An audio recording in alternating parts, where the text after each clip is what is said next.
Halo guys, kembali lagi bersama gua si Reza Putra Pratama di CCTV Malam.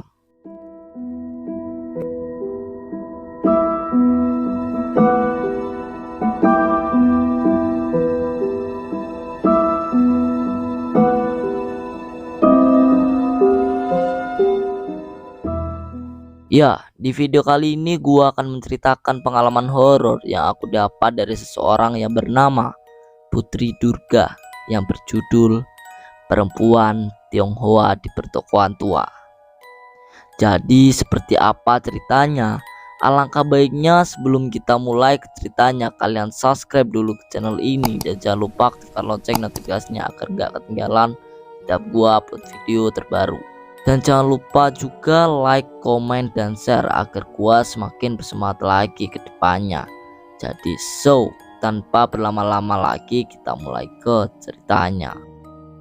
Malam itu, malam menjelang dini hari, aku bergabung dengan beberapa teman yang sedang melakukan riset di sebuah pasar.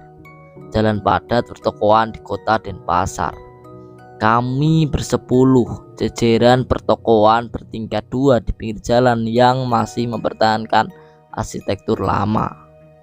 Riset dilakukan mulai pukul 10 malam sampai 2 dini hari. Teman-teman yang bertugas mengumpulkan data berjalan berkeliling menyusuri jalan, juga gang-gang di belakang pertokoan. Sementara aku dan seorang temanku, sebut saja namanya Galang, duduk mengobrol di depan sebuah toko yang sudah tutup. Oh ya guys, semua nama di sini aku samarin ya guys. Di hadapan kami pun terlihat barisan toko bertingkat yang gelap. Rata-rata toko itu hanya buka dari pagi hingga pukul 8 sampai 9 malam. Sembari mengobrol, aku memperhatikan bangunan gelap di hadapanku. Memang keadaan yang nampak di kepalaku cukup berbeda.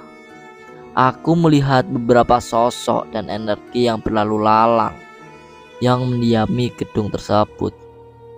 Ada juga yang mengintip dari balik jendela, malu-malu. Aku yang hanya berdua dengan Galang tidak ingin membahas mereka. Sampai 3 orang teman kami kembali. Sebut saja namanya Surya, Wira, dan Agung.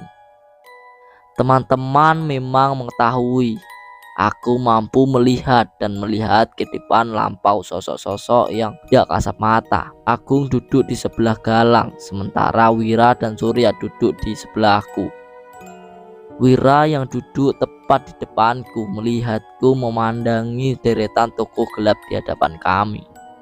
Aku tidak mengingat awal percakapanku dengan Wira, namun aku mengingat Agung yang bertanya kepada aku tentang apa yang aku temui setelah lama duduk di sana. Aku diam sebentar, kemudian memilah energi mana yang terlihat dengan jelas. Aku tidak mau sembarangan menceritakan sosok-sosok yang aku lihat tanpa izin. Kenapa? Karena tidak semua dari mereka memiliki energi yang positif ataupun netral. Juga jika aku menceritakan tentang mereka, bisa-bisa mereka menghampiri kami dan menimbrung di obrolan. Aku tidak mau itu terjadi. Beberapa temanku cukup penakut, terutama Wira. Bener nih, ada sih yang aku lihat dengan jelas. Aku meyakinkan teman-temanku. Apa benar mereka ingin aku bercerita? Mereka mendekatkan diri ke arahku. Tampaknya sudah yakin betul. Memang ada satu sosok yang tidak mau hilang dari kepalaku saat itu. Aku menyimpulkan bahwa tidak apa jika aku menceritakan tentang dirinya pada teman-teman yang mulai penasaran. Kemudian aku mulai bercerita. Ada satu sosok wanita berbaju tradisional Tionghoa sedang berdiri di balik jendela lantai 2 di toko arah jam 11 dari posisiku duduk.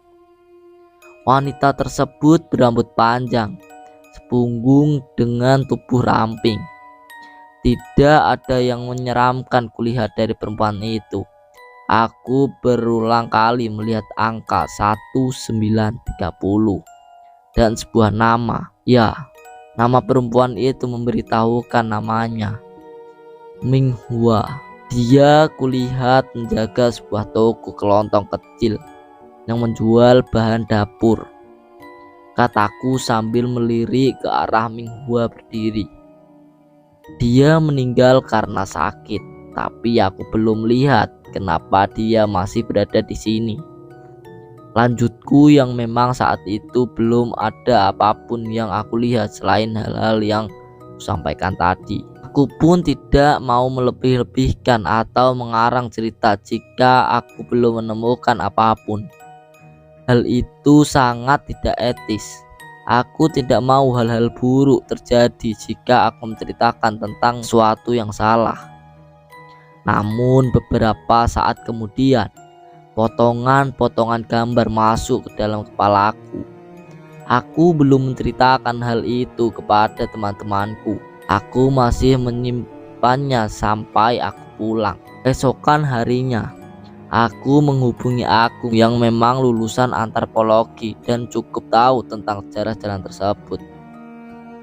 Gung, aku tiba-tiba memikirkan Minghua. Tidak penting memang, tapi aku terganggu. Apa di jalan itu tahun 1930-an sudah ada toko-toko atau belum?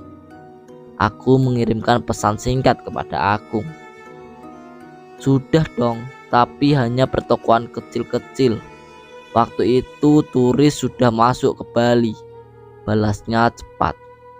Aku hanya ingin memastikan timeline yang aku lihat di kepalaku benar-benar terjadi di jalan tersebut.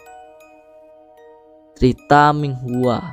Gambar-gambar yang aku dapatkan adalah cerita kehidupan Minghua, seorang gadis keturunan Tionghoa yang membantu keluarganya menjaga toko di sebuah gang yang masih berupa tanah.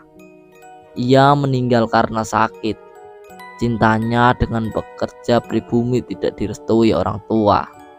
Lelaki itu diperhatikan dan menghilang, sementara Minghua sibuk meratapi cintanya yang bahkan belum sempat ia sampaikan. Lambat laun tubuhnya meringkih, ia jatuh sakit kemudian meninggal. Oke, jadi sampai sini dulu video kali ini. Dan buat kalian yang punya cerita pengalaman horor yang bisa diceritakan, kalian bisa share cerita kalian melalui IG @rputra45. Dan terima kasih sudah mendengarkan cerita kali ini. Semoga tidur nyenyak dan bye bye.